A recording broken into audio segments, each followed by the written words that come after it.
자, 우리 지난주 이어서 마태복음 4장 23절부터 25절까지입니다.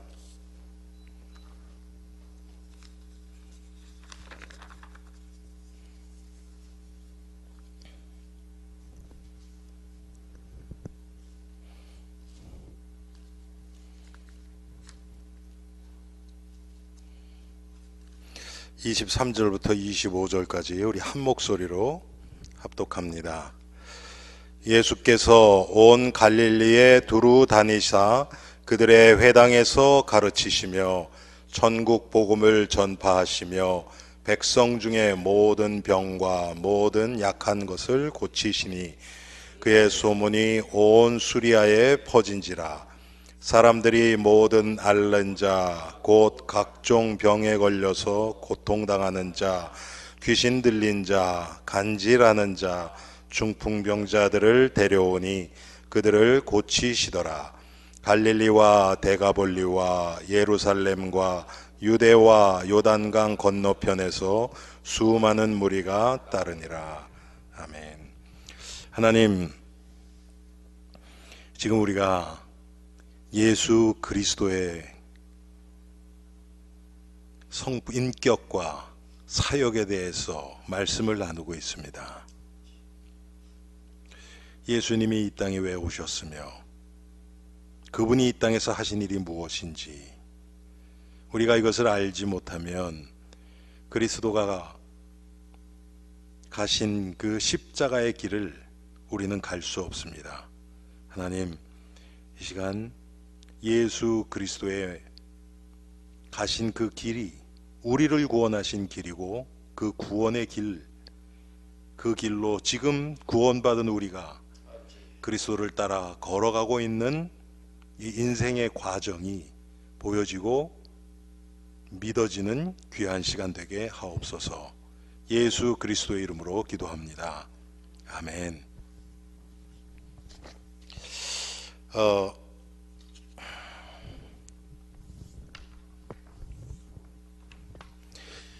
이 세상에 눈에 보이는 것은 영원한 것이 없습니다.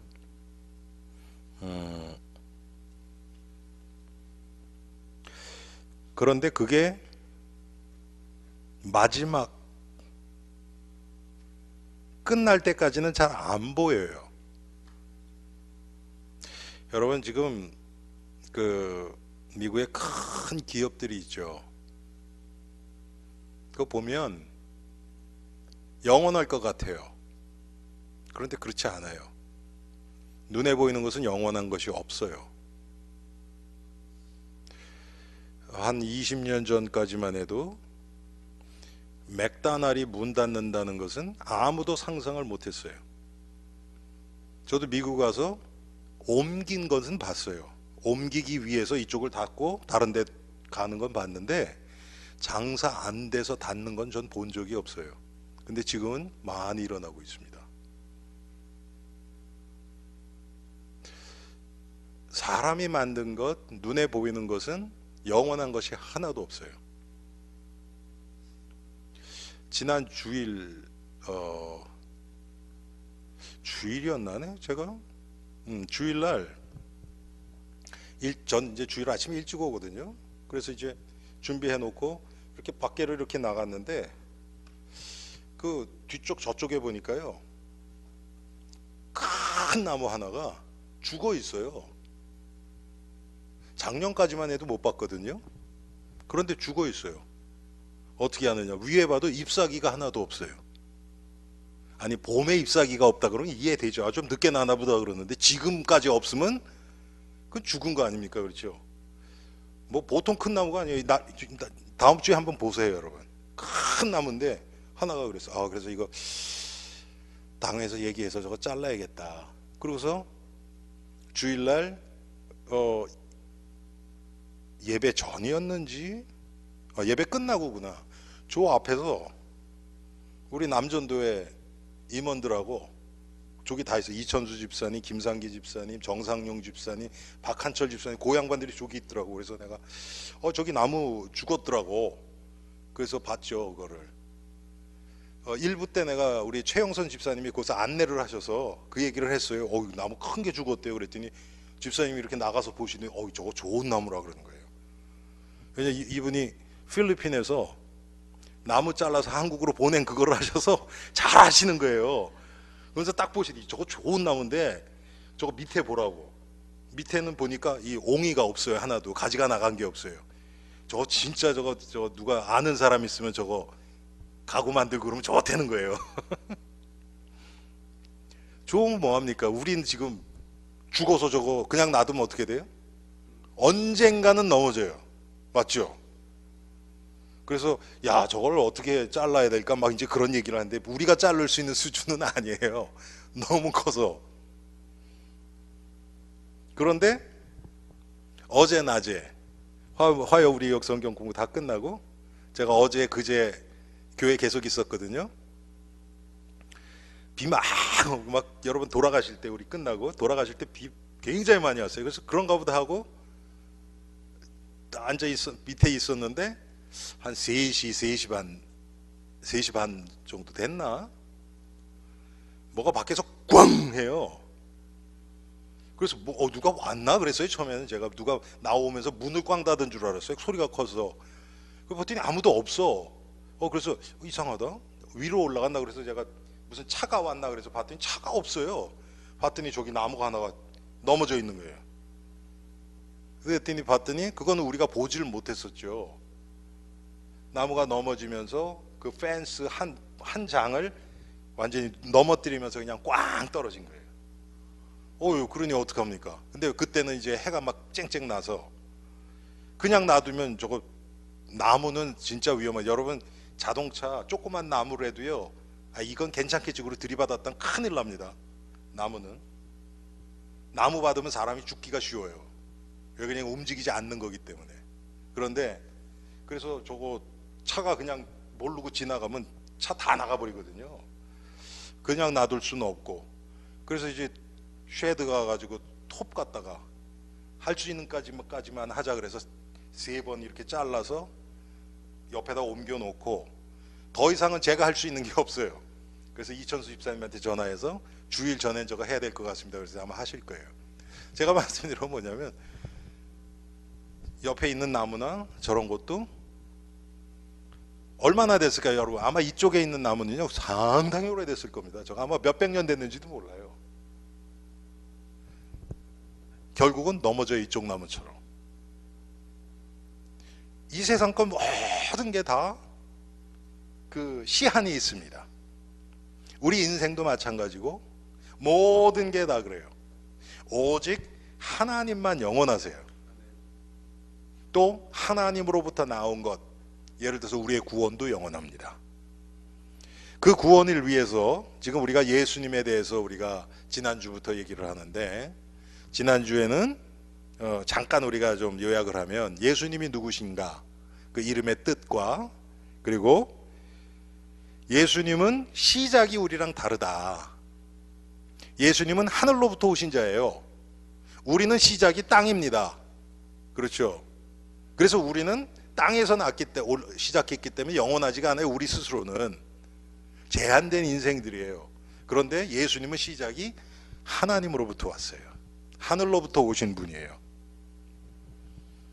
그리고 우리가 아는 것처럼 원죄가 없으셔서 동정녀 탄생하셨고, 그런데 사람의 몸을 입고 이 땅에 오셨어요. 그리고 두 번째로 하나님의 아들이십니다. 하나님이라는 뜻이에요, 예수님은. 그래야 우리의 구원자가 돼요. 또 예수님은 우리에게 나타난 예수님은 우리에게 우리의 구원자로 오셨어요. 오직 예수님만을 통해서 구원받아요. 여러분 지금 예수님만이 구원자가 아니라는 것을 하여튼 어떻게 해서든지 사람들에게 주입시키려고 이 마귀란 놈이 하여튼 오만 가지를 다 들어서 지금 그것만 공격하고 있어요. 그런데 제가 어제 화요일 날도 좀 말씀드렸는데, 여러분 이 세상의 모든 법의 시작은 하나님이에요. 이 세상 법은 여러분 지금 제사법 이런 거 없잖아요. 이 세상은. 그렇죠? 도덕윤리법이에요. 사회법. 그런데 그게 다 성경에서 뿌리를, 결국은 십계명의 뿌리를 두고 있기 때문에 이 성경이 부인되기 시작하면요, 이제 절대적인 기준이 없어지기 때문에 그 다음부터는 다 무너지게 돼 있어요. 지금 그런 일들이 지금 이 세상에 지금 일어나고 있단 말이에요. 하나님, 예를 들어서 하나님은 가정을 만드셨는데 한 남자와 한 여자로 만드셨어요. 그렇죠? 그런데 지금 이제 벌써 미국만 해도 한 남자, 두 남자, 두 여자가 가정을 이루잖아요. 거기서 끝나지 않습니다. 제가 어제 화요일 날도 말씀드렸거든요. 한국의 기독교 대학, 한동대학이라는 데서 학생회에서 그 모임이 있었어요. 그게 뭐냐면 일부다처제, 또 일처다부제라 그래야 되나요? 여자 하나에 남자 많이 사는 거, 그런 거 하자는 거예요. 왜 한 남자 하나만 있어야 되느냐? 한 10쌍씩 그냥 살다가 같이 그냥 어울려 살면 되는 거 아니냐? 지금 그렇게 돼가요. 여러분, 지금 덴마크 같은 데서는 개랑도 결혼해도 돼요. 지금 이게 하나가 무너지면 다 무너지거든요. 그럴 수밖에 없어요. 왜? 절대적인 게 없어지니까. 절대적인 게. 여러분, 우리가 지금 보는 시계도, 제 셀폰은 이상하게, 저 집사님도 그랬나? 원래보다 약간 늦다고? 그렇죠? 저도 몇 분 늦더라고 보니까. 안 고쳐줘요 그거. 왜 그런지 모르겠어요. 뭐 더위를 먹었는지 모르겠는데, 여러분, 우리가 뭔가에 해서 맞추잖아요. 그런데 왜 유럽 어디에 거기다가 맞추잖아요. 그 뭐라 그랬지? 예? 영국에 하여튼 어디 거기를 중심으로 해서 맞춘단 말이에요. 그리니치인가 하여튼 뭐가 있죠. 아시죠 여러분? 그게 뭐가 기준이 있어야 돼요. 그게 없어지면 그 다음부터 이제 막 혼란스러워집니다. 다 자기가 맞다 그래. 한 사람은 다, 우리 교회가 9시 반에 예배드리잖아요. 근데 한 사람은 제 시계로 보니까 8시에도 오고 12시에도 오고 9시에도 오고, 근데 자기는 다 9시 반이라고. 그럼 이게 뭐 말이 안 되잖아요 여러분. 하나님만이 절대자십니다. 그래서 이게 무너지면, 그런데 인간에게 나타난 하나님 예수 그리스도는 우리의 구원자로 오셨는데, 그 구원의 길 대신 예수 그리스도, 요게 무너져 버리면요, 그 다음부터는 다 상대적으로 돼버려요. 그러면 여러분 굉장히 자애스러울 것 같아요. 윤리 도덕도 다 무너집니다 그렇게 되면. 그래서 예수님이 어떤 분이신가? 그분은 믿는 자의 구주로 오셨어요. 예수님만이 우리의 죄 문제를 해결하세요. 그리고 예수님만이 우리를 붙잡고 있던 마귀의 세력을 이기실 수 있는 유일하신 분이에요. 예수님만이 죄와 사망, 죄로 말미암아 죽었던 우리를 살리실 수 있는 유일하신 분이에요. 이게 지난주에 한 거 제가 요약한 거예요. 그러면 예수님은 이 땅에서 오셔서 무슨 일을 하셨는가? 지금 이거예요. 오늘은 우리가 방금 읽었죠. 예수께서 온 갈릴리에 두루 다니사 그들의 회당에서 가르치시며 천국 복음을 전파하시며 백성 중에 모든 병과 모든 약한 것을 고치시니, 우리의 무너졌던 부분들을 한마디로 얘기하면 회복시키시는 거예요. 영적인 회복, 정신적인 회복, 육신적인 회복, 관계의 회복, 모든 것을 하나님이 원래 의도하셨던 대로 회복시키신 거예요. 그게 예수님이 하신 거예요. 그것을 우리는 구원, 이렇게 얘기를 하는 거예요. 구원, 그러면 우리가 죽은 다음에 천국 가는 것 맞아요. 그것도 당연해요. 하나님이 원래 천국에서 영원한 삶을 계획해서 우리를, 아담과 하와를 이 땅에 창조하신 거예요. 원래 계획이. 그런데 아담과 하와의 범죄함으로 말미암아 인간에게 주어진 모든 축복과 권세가 다 사라져 버렸어요. 그래서 예수님이 이 땅에 오셔서 우리를 구원하시기 위해서 오셨고, 그 예수님이 하신 일, 예수님이 어떤 분이신가를 증거하셨어요. 그걸 우리는 복음이라 그래요. 예수님이 오늘 말씀처럼 회당에서 가르치셨어요. 여러분, 여기서 가르치시고 천국 복음을 전파하시고 이거를 나눴죠. 그러면 가르친다는 것은 교육을 얘기를 해요. 여러분, 교육이 필요 없느냐? 있어요. 우리가 지식적으로도 알아야 돼요. 지식적인 게 없이 그냥 아는 것은, 그럼 뭐를 압니까? 지식에 근거해서 알아요. 그래서 성경을 주셨잖아요. 여러분, 성경을 안 주시고 하나님이 그냥 우리 머릿속에 이렇게 딱 깨닫게 할 수 있어요, 없어요? 있잖아요, 그렇죠? 그런데 그렇게 되면 어떻게 되는 줄 아세요? 우리는 그것을 깨달음을 얻는 우리는 다 죄인이에요. 그래서 죄도 찌들어져 있는 나만의 기준을 다 가지고 있어요. 그래서 하나님이 절대로 변화될 수 없는 하나님의 말씀을 주신 거예요. 그래서 말씀에 비춰봐서 내가 가지고 있는 기준이 잘못된 건가 맞는가를 자꾸 점검하면서 점점 더 하나님이 원래 의도하신 그리스도의, 제가 어제 화요일날 그 얘기를 많이 했는데, 그리스도의 완전성을 향해서 나아가는 거예요. 그런데 우리가 신앙생활 하면서요, 이 그리스도의 완전성을 향해서 나간다, 이게 말같이 쉽지가 않아요. 우리는 어떠냐 하면 신앙생활을 하면서 내가 조금 잘하고 다른 사람이 인정하는 그거를 자꾸 더 하고 싶어 해요. 예를 들어서 보세요. 여러분들이 기도 생활을 통해서 은혜 받는다. 뭐 하나님이 그렇게 하실 수 있죠. 여러분이 말씀을 다 묵상하고 하면서 은혜 받는다. 하나님이 얼마든지 말씀 통해서 역사하시죠. 또 어떤 분들 보면 찬송을 부르면서 은혜 많이 받는 분도 있어요. 그게 어떤 게 더 좋고 덜 좋고가 아니에요. 하나님이 그냥 그리스도의 완전성으로 인도하기 위한 시작을 그 중에 하나를 가지고 하는 거예요. 그런데 문제는 뭔가, 내가 조금 익숙하고 잘하는 그거를 자꾸 더 하고 싶어 해요. 그러면 어떻게 됩니까? 그리스도의 완전성을 향해서 나가는 것이 아니고 그 시작된 통로, 아니 우리가 예배를 드리러 왔잖아요. 딱 들어오는데 문이 너무 예뻐. 야, 문이 너무 예쁘네. 그래서 문 붙잡고 있으면 안 돼요. 우리가 오늘 이곳에 온 목적은 와서 예배 드리기 위해서 온 거잖아요. 그렇죠? 그럼 들어와야 돼요. 그런데 문이 좋다고, 어떤 분들은 저 파킹장 들어오는 게이트가 예쁘다, 그거 붙잡고 있고, 그러면 안 돼요. 그걸 통해서 하나님은 그 은혜를 통해서 그리스도 십자가와 부활, 복음의 핵심 쪽으로 우리를 계속 이끌어 오시는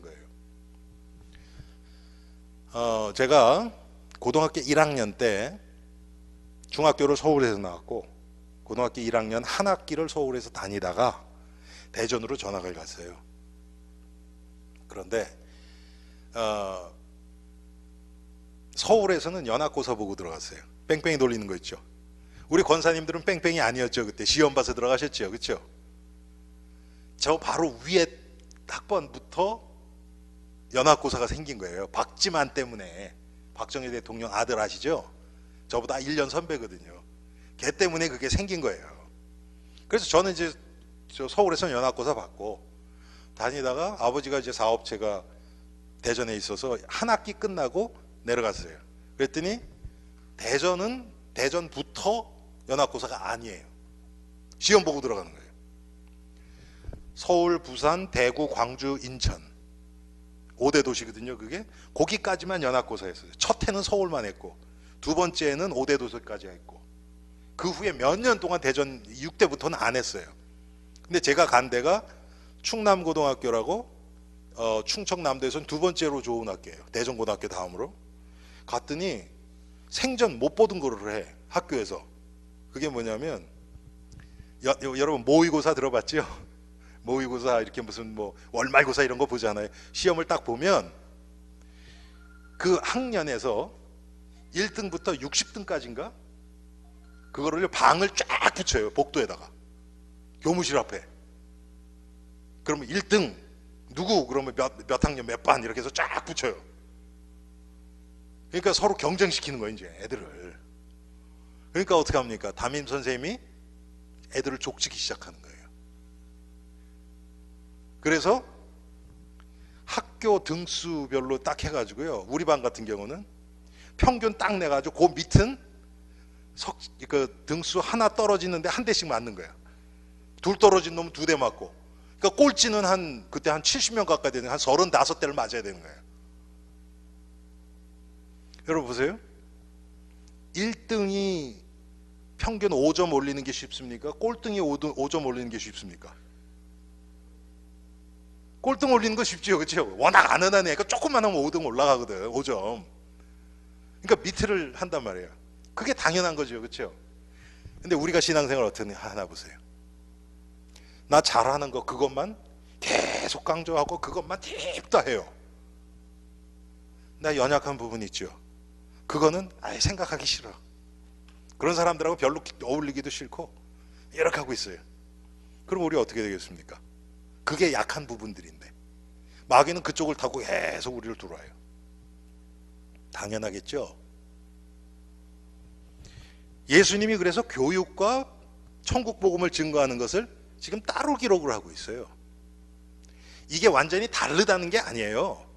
그리스도 안에서 하시는데 지식을 주시고 지식에 어긋나지 않은 성경을 그래서 우리가 지식적으로도 알아야 돼요.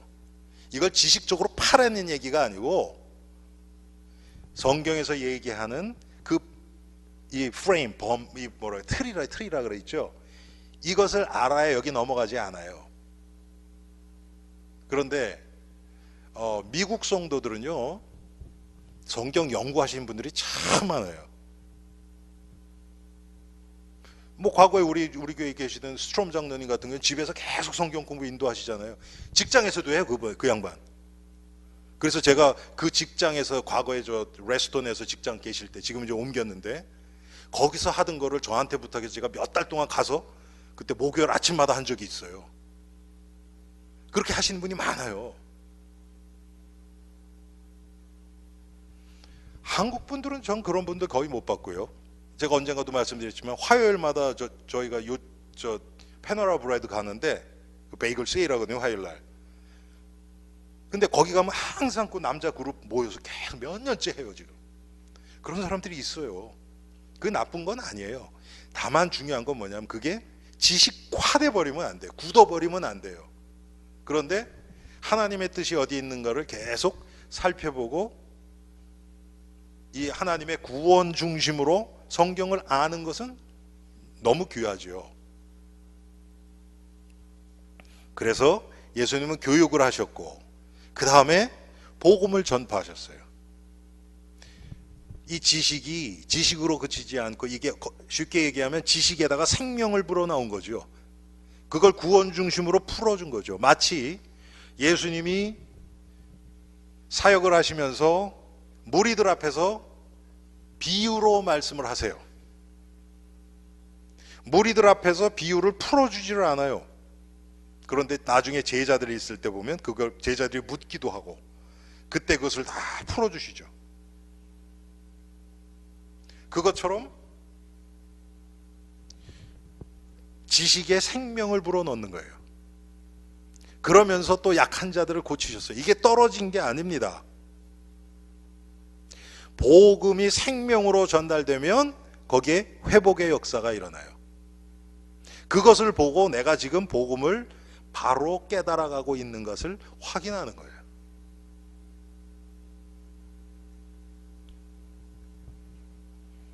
그래서 제가 과거에 만난 어떤 목사님은 그런 얘기를 하셨었어요. 그분도 젊었을 때 자기는 자녀 셋 가질 건데 하나는 교사시키고 하나는 목사시키고 하나는 의사시킨대요.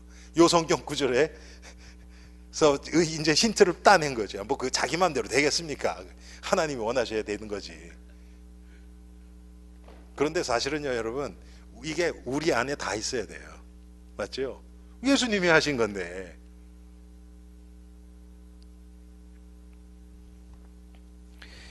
특별히 여러분, 예수님이 천국 복음을 증거하셨어요. 복음 자체가 시간을 초월하는 거예요. 그래서 우리가 잘못하면 말씀이 다 요 사람한테 지금 맞는 말씀인가 막 그런 거, 특별히 이렇게 설교자들은 그런 이 뭐라 그럴까, 생각에 잡히기가 너무 쉽거든요. 아, 지금 우리 교회 분위기가 이러니까 이렇게 말씀을 준비하고 이렇게 되기 쉽단 말이에요. 그렇지가 않아요. 똑같은 예수 그리스도의 복음을 전하는데 성령께서 그 사람에게 맞게 그 말씀이 들려지게 하는 것은 성령의 역사예요. 아무리 설교자가 여러분 한 사람 한 사람이 그걸 다 알아가지고 그렇게 맞춰서 말이나 표현이나 그걸 다 준비해서 한다고 그게 깨달아지는 거 아니에요. 여러분, 예수님의 설교나 사도 바울의 설교 보세요. 초대교회 성도들 베드로나 바울이나 스데반의 설교를 보세요. 너무 똑같아요. 예수님이 그리스도다, 그는 부활하셨다, 그리고 장차 오신다, 그거예요 그냥. 그런데 그 말씀을 듣고 여러분 사도 바울의 서신을 보세요. 얼마나 구체적으로 복음이 적용될 수 있도록 뭐 아내들아, 남편들아, 자녀들아, 종들아, 상전들아까지 다 적용할 수 있도록 다 그렇게 하잖아요. 그게 바울이 연구해서 나왔을까요? 아니에요. 물론 바울이 가지고 있던 학식을 하나님이 사용하신 부분도 없지 않아 있겠죠. 그렇지만 하나님이 적용을 시키는 거예요. 또 아내들아, 남편들아 그렇게 했다 그래서 듣는 사람이 다 똑같이 듣습니까? 아니에요. 성령께서 똑같은 말씀을 자기에게 맞게 가장 영적으로 유익한 쪽으로 들리게 하세요. 그건 성령의 사역이에요. 특별히 여러분, 제가 어제 화요일 날 그런 얘기를 좀 많이 했는데, 우리가 하나님의 정의를 생각하면서 참 이렇게 뭐라 그럴까요, 좀 위험성이 있는 게 뭐냐면, 우리가 하나님 앞에서 불의한 것을 보고 얘기를 해요. 이건 잘못됐다, 당신 그러면 안 된다. 근데 뭐 그게 잘못된 건 아니에요. 그런데 여러분 잘 들어보세요. 잘못된 것을 지적을 하면서 나는 의롭다는 생각에 딱 숨어버려요. 나는 저렇지 않다는 생각에. 이것은 하나님 앞에서 잘못을 한 그 사람보다 사실은 더 큰 악이에요. 이게 어떤 분이 그 얘기 하시더라고요. TV를 보는데 막 재벌들이 막 뭐 해먹고 막 이런 게 나와요. 저 나쁜 놈들 어떻게 저럴 수 있어? 그런단 말이에요. 근데 자기는 지금 가게를 운영하는데 종업원들 월급도 제대로 못 주고 있어. 이런 일들이 비일비재해요. 자기는 못 봐요. 그리고 그걸 비판함으로 인해서 나는 저렇지 않은 의인이라고 싹 그쪽으로 숨어버려요. 여러분, 우리가 똑같습니다. 지금 내가 좀 기도를 조금 한다 그러면 기도 안 하는 사람들, 아 저거 기도하면 되는데 기도도 안 하고 그래. 여러분, 정말 하나님이 원하시는 성도는 어떤지 알까요? 그런 거를 볼 때 그게 저 사람들이 나쁘다가 아니고 내 안에 저런 모습이 있다는 걸 발견하는 자가 아닐까요? 그렇죠? 우리가 그렇게 되어져야 되거든요. 오늘 예수님이 하신 것처럼 회당에서 가르치시고 천국 복음 증거하고 그러면 전도 잘하고 그런 사람들은 여러분 하나님이 전도해가지고 또 그 사람들을 따라 교육 잘 시키고 그러면 다 한 겁니까? 아니에요. 그 얘기가 아니에요 지금.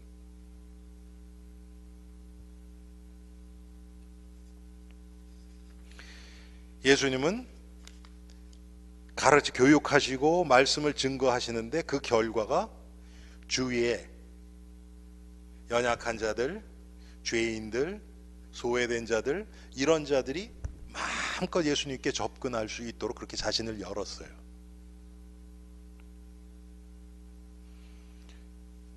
여러분 보세요. 우리가 만약에 성경 공부를 하는데 여기 계신 분들이 이렇게 성경 공부를 한다고 칩시다. 이렇게 성경 공부를 해서 우리는 말씀을 읽고 그 다음에 또 뭐 포럼도 하고 깨달은 거 얘기하고 기도 제목도 얘기하고 막 그러는데 어느 날 갑자기 신학 박사들이 몇 명이 딱 들어와 가지고 대화 내용이 막 그렇게 돼가 버려. 우리가 알아듣지도 못한 얘기가 막 나오고 막 성경을 훨씬 더 깊이 막 원어 얘기하고 막 이렇게 얘기하면 여러분 어떨 것 같아요? 한 주, 두 주 나왔는데 계속 그런다 그러면 여러분 계속 나오시겠어요? 안 나오죠? 그렇죠? 그러면 왜 안 나오냔 말이에요. 못 알아듣는데요, 목사님.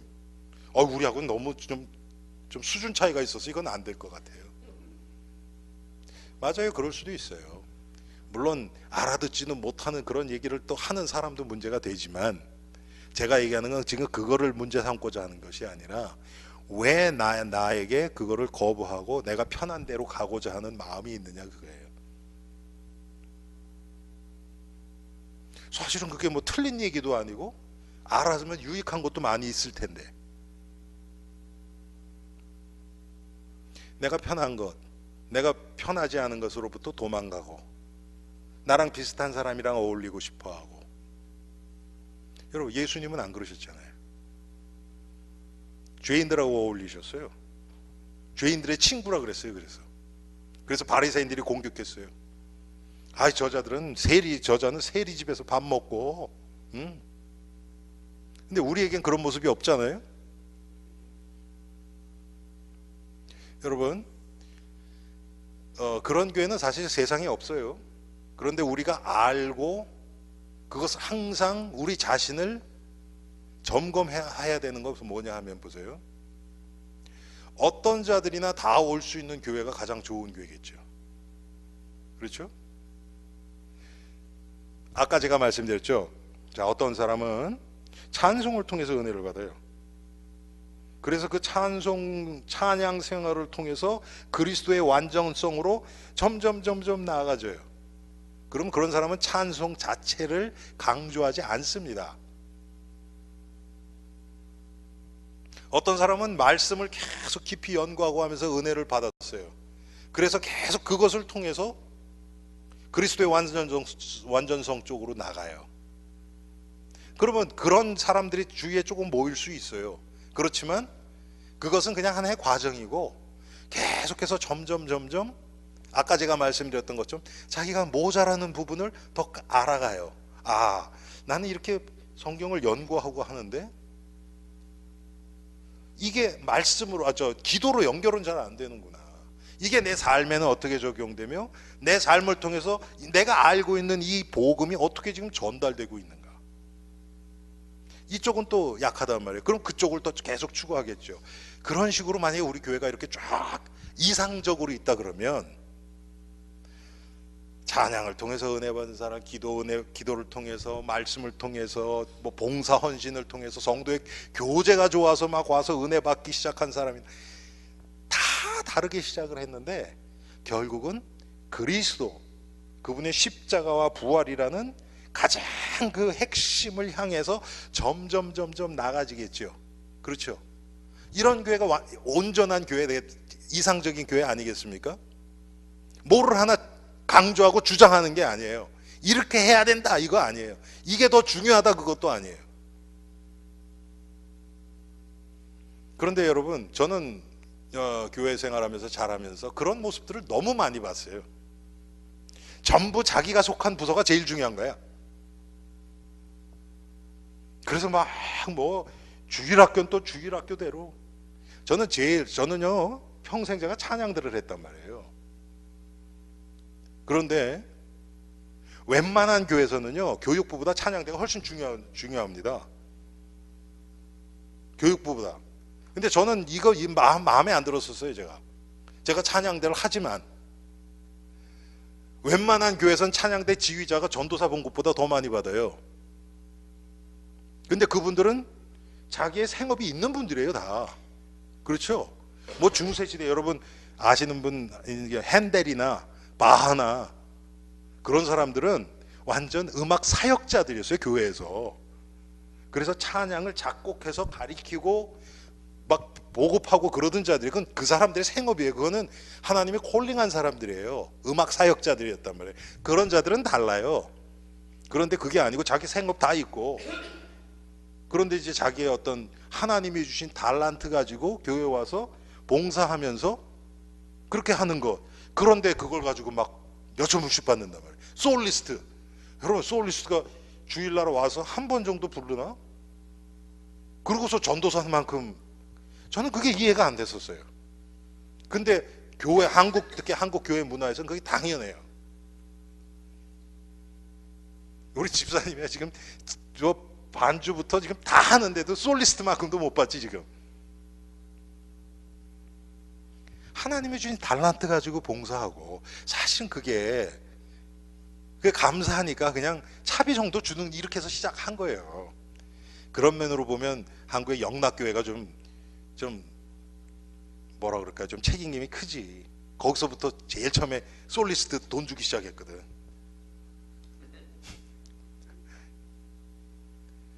여러분 왜 이런 일이 일어납니까? 생명 중심이 아니잖아요. 그러니까 막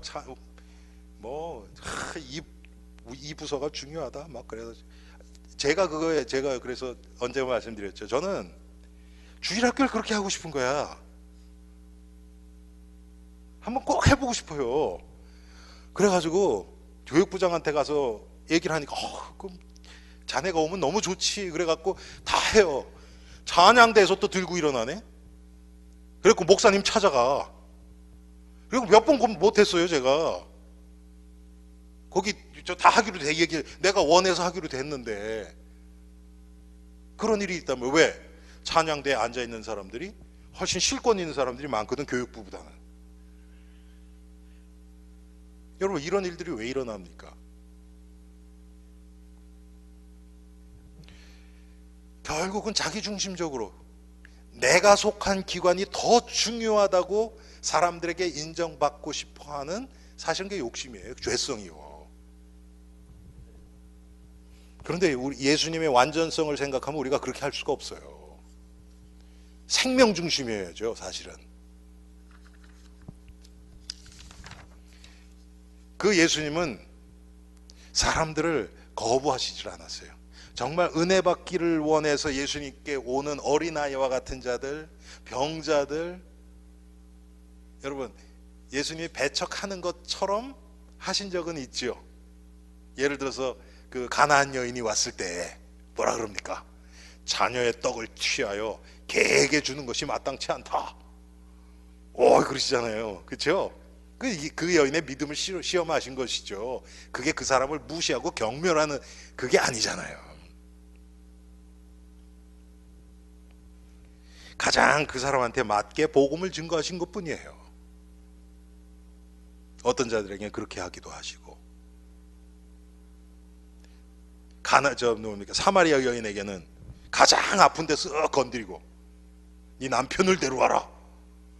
지금 5번 이혼하고 6번째 남자 사는 여자한테 네 남편을 데려와라.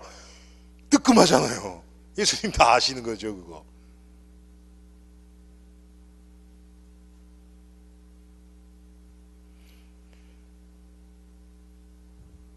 로마의 백부장은 뭐라 그래요? 주여, 주님이 우리 집에 오는 걸 내가 감당하지 못합니다. 그냥 말씀만 해주세요. 다 그러잖아요. 그런 자도 있고, 어떤 자는 집에까지 가서 또 싫어해도 해주시고, 그거는 예수님이 가장 그 사람에게 영적으로 유익한 쪽으로 그렇게 해주신 거예요. 어린아이들은 안아주시면서 축복해주시면서 말씀을 증거하셨고, 결국은 뭡니까? 이 생명의 복음, 진리의 복음을 그들에게 전해서 그들이 믿게 하기 위해서 그렇게 하신 거 아닙니까?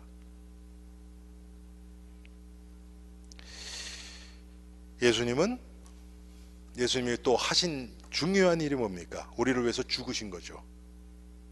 십자가에서의 죽음. 참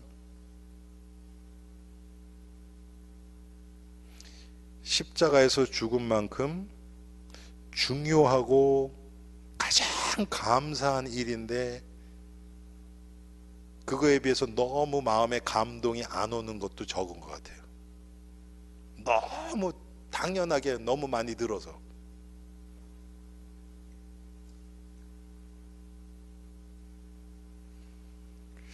제가 언젠가 말씀드렸죠. 몇 년 전에, 그때 12월 달에, 한 2년 반 전인가? 12월 달에 제가 뉴욕에 갔다가, 그 전에 이제 그 조사를 해봤더니, 그 커네리컷에, 그 뉴욕에서 한 1시간 정도 떨어진데, 우리가 많이 부르는 찬송 작사하신 크로스비 여사가 거기 묻혀 있다는 거 제가 알고 거기 갔었거든요.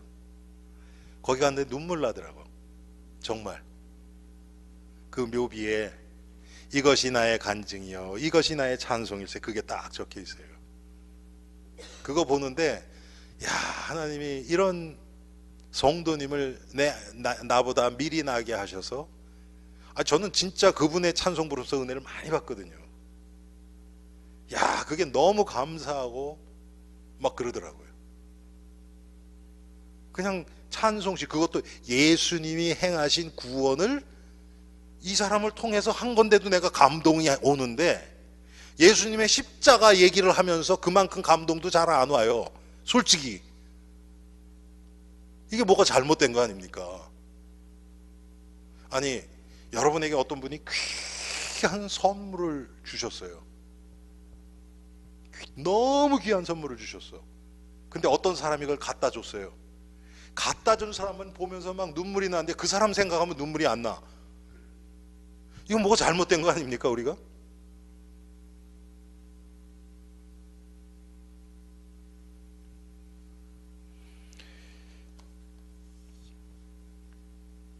우리가 뭐 지식적으로는 예수님의 죽음에 대해서도 너무 많이 알죠.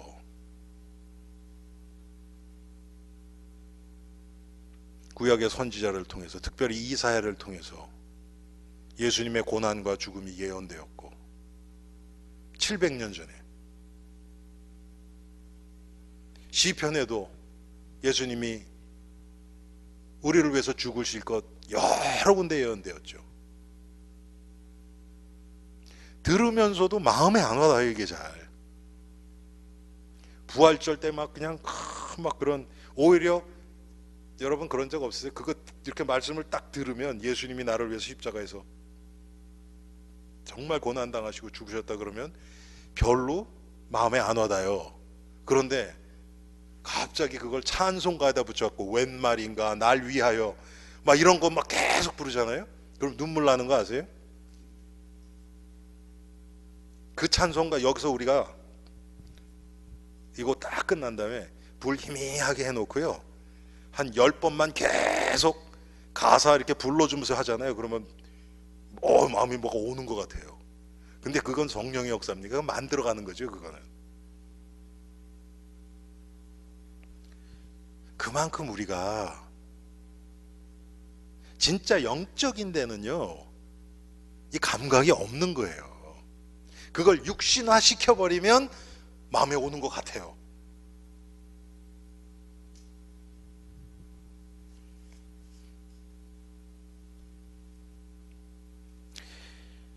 예수님은 죽을 이유가 하나도 없으신 분이죠. 그런데 예수님이 십자가에서 죽으심으로 인해서 모든 구원받을 백성들의 구원의 문을 여신 거예요. 사실은 구원을 완성시키신 거죠. 거기서 하나님 쪽에서 보면, 인간 기준에서 보면 구원의 문을 여신 거고요.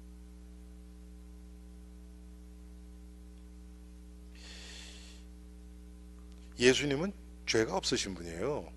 죄하고는 상관이 없으신 분이죠. 그런데 그 예수님이, 제가 참 그 부분에 대해서는 참 이렇게 생각할 때마다 이렇게 좀 감사하고 뭉클한 게, 나의 모든 죄를 예수님이 가져가셨어요. 나는 그 수많은 죄 중에서 하나도 해결할 수 있는 존재가 아닌데 예수님이 그 모든 죄를 가져가시고 예수님의 의를 나에게 입혀주셨어요. 여러분, 그게 믿어지면 감사하고 또 한쪽으로는 너무 죄송하고, 이게 막 영어로 mixed feeling 그러죠. 이렇게 막 감정이 복잡하게 막 여러 가지가 섞여가지고, 이건 그렇게 될 수밖에 없잖아요. 그렇죠? 너무 감사한 것도 크고 죄송하기도 하고 송구스럽기도 하고 막 어찌할 바를 모르고 기쁘기도 하고.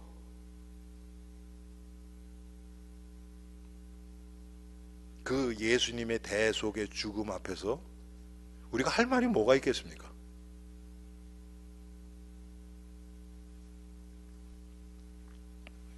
그런데 왜 우리가 살아가면서 문제가 자꾸 생깁니까?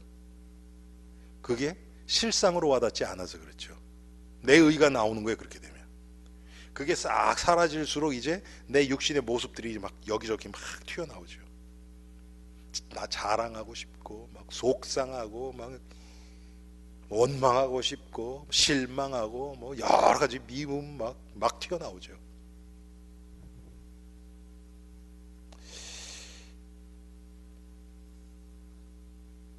여러분, 이유 없이 남에게 오해받아서 손가락질 당하는 것도 사람들은 뭐 미처 해요. 가만히 못 있어요. 그런데 그래서 생명까지 내놔야 된다. 여러분, 이건 어떻겠습니까?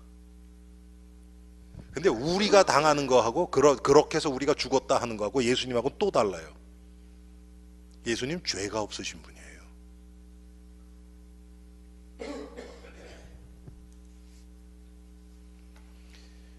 그 예수님은 우리를 위해서 죽으실 뿐만 아니라 예수님이 행하신 또 중요한 것이 부활하셨어요. 저는 부활하셨다는 거 뭐 제가 초등학교 때부터 알았죠. 그런데 부활하셨다는 얘기가 무슨 뜻입니까? 지금 살아 계시다는 거예요. 지금 살아서 여기에 우리와 함께 계시다는 거거든요. 그게 내 삶 가운데서 체험되지 않으면 부활하신 주님하고 나하고는 상관이 없어요. 지금 살아서 내 인생 속에 나와 함께 계시고 내 인생 속에 역사하고 계신다는 게 믿어지면, 그것만 믿어지면 우린 사실은 우리 인생 끝나요. 뭐 걱정할 게 있습니까? 염려할 게 있습니까? 두려울 게 있습니까? 부활의 주님이 나와 함께 계시는데, 나와 동행하시는데, 지금 살아서 역사하시는데,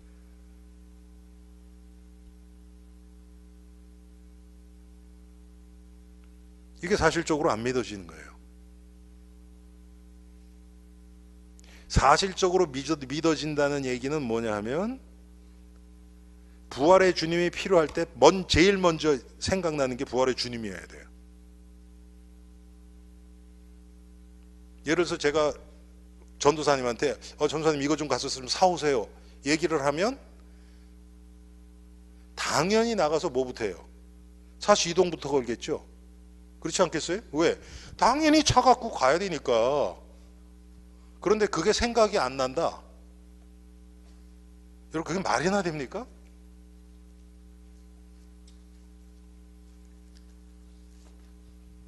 근데 우린 그런 삶을 살거든요. 제가 오늘 얘기한 거 여러분 지식적으로 여러분 모르는 게 있었어요? 거의 없었을걸요? 근데 우리의 삶하고 상관이 없는 거예요. 머리는 다 알고 딱 있는데 실제 우리 삶에 딱 들어가 보면 그대로 교회에다 놔두고 다음 주에 봅시다 그러고 다시 와서 그거 다시 확인하고, 삶 가운데서는 부활의 주님이 하시는 일, 구원의 일, 이것과는 전혀 상관없이 살다가 또 오고, 이렇게 되니까 점점 예수님 그러면 그냥 지식 속에 갇혀있는 예수님으로 밖에는 성도들이 체험을 못하는 거예요. 그러니까 예수님에 대한 지식을 얘기하면 많이 아는데 아주 구체적으로 작은 부분, 당신이 어저께 지금 일어났던 요 일에 예수님이 지금 그때 뭐하고 계시고 어떻게 역사하셨습니까? 얘기를 하면 할 말이 없는 거예요. 왜? 그렇게 생각한 적이 없으니까.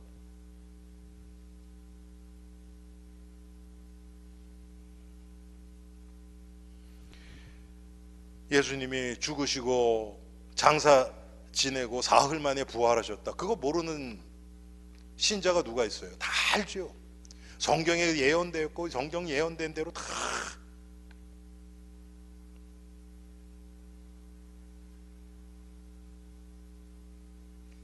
예수님의 부활이 나의 부활이 되어서, 그 얘기는 뭡니까?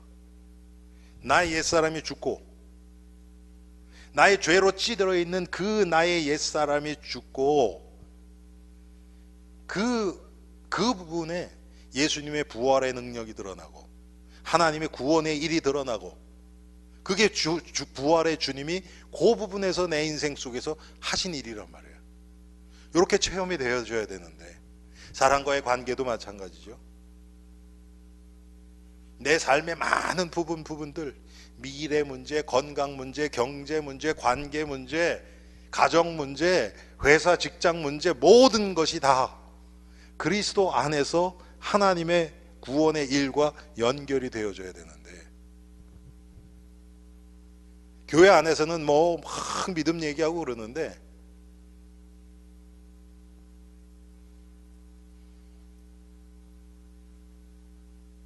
여러분 혹시 그런 적 없으세요? 요즘은 이제 뭐 별로 그게 다 일렉트로닉 컴퓨터라이즈 다 돼갖고 그랬지만, 옛날에는요 캐셔들이 잘못 찍는 거 되게 많았어요. 안 찍고 그냥 막 넘어가고, 어떤 거 막 2개 붙어 있는데 그냥 넘어가고, 뭐 이런 거 많았거든요. 크리스찬들이 사실은 그럴 때 그게 드러나져야 되고요. 그런데 모자르면 당연히 가서 따지죠. 또 예수 믿는 사람이 잘 따져요. 왜? 맞고 틀리는 율법의 기준이 쫙 발전돼 있어가지고 따지긴 잘 따져요. 근데 공짜로 온 거는 절대 안 돌려주지요.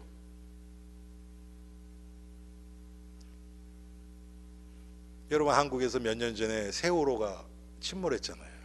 얼마나 마음 아픈 일입니까? 그러니까 그때 막 어떤 목사님들은 강대상에서 그거 얘기 안 하는 목사는 가짜 목사다 막 그러더라고. 여러분, 크리스찬이 그래가지고 뭐 무슨 리본이, 노란 리본인가 그거 달고 다니는 게 크리스찬입니까?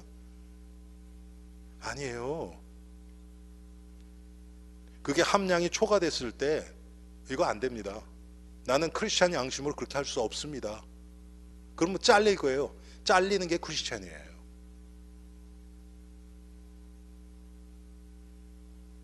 근데 이제 그런 모습이 너무 없으니까, 확실히 그런 면으로 보면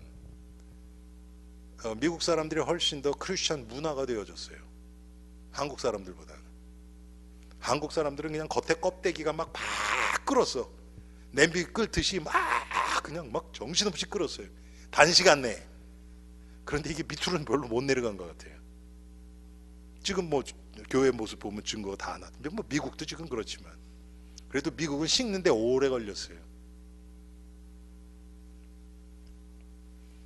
왜 그렇습니까? 삶 가운데서 체험한 부활의 주님이 별로 없기 때문에.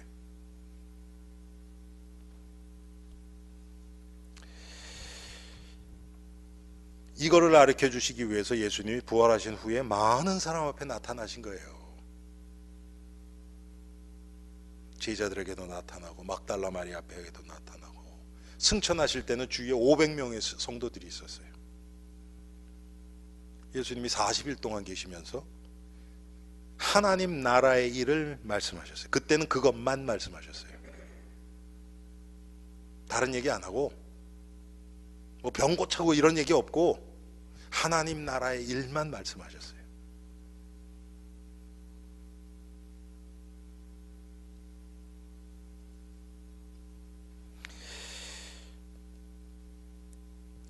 부활의 주님은 육신을 가지고 계시지만 시간과 공간을 초월하셨죠. 이게 우리에게 직접 문자적으로 이렇게 일어나지는 않아요. 우리는. 그렇지만 우리가 그 의미는 얼마든지 맛볼 수 있어요. 무슨 의미입니까? 정말 하나님이 하시는 일을 보고 따라가면 어려운 시간, 힘든 시간도 금방 지나갈 수 있어요. 그런 면에서는 얼마든지 우리에도 체험돼요. 그리고 힘든 시간이 아니라 그것이 바로 우리를 복음으로 인도하시는 하나님의 축복된 시간임으로 깨달아져서 사실 감사로 바뀌죠. 예수님은 이 땅에 사시면서 우리가 천국에서의 삶을 잠깐 보여주신 거예요. 여러분, 우리가 천국 갈 때는 지금 이 육신이 아닙니다. 변화된 육신이에요. 그래서 제자들도 못 알아보기도 하고 예수님 하신 일을 보고 요한이 주님이시다 이렇게 얘기를 하기도 하고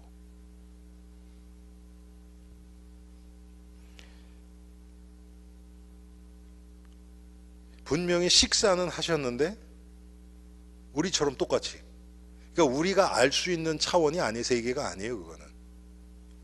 그래서 사실은 이 영적인 세계를 육신의 말로 표현한다는 것은 사실은 쉽지는 않아요. 그렇지만 그래서 성경이 중요한 거예요. 여러분, 성경이 다 영적인 책이잖아요. 이걸 인간의 말로 글로 쓰여 있거든요. 이 영적인 것을. 그런데 이것을 성경에 있는 것이 아니라 내 것을 자꾸 해서 내 기준대로 하다 보면 이것은 반드시 벗어나게 돼 있어요. 그래서 위험한 거예요. 지금은 뭐 성경을 하나님의 말씀 아니라고 생각하는 사람도 너무 많으니까 그렇게 다 지금 이 하나님의 절대 기준이 다 무너져 버리니까 아니 신학교 교수부터 그렇게 얘기를 하니까 뭐 할 말이 없죠.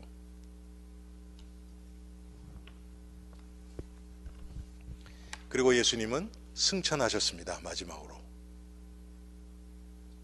예수님이 승천하셨다는 건 뭡니까? 죽지 않고 올라가셨어요.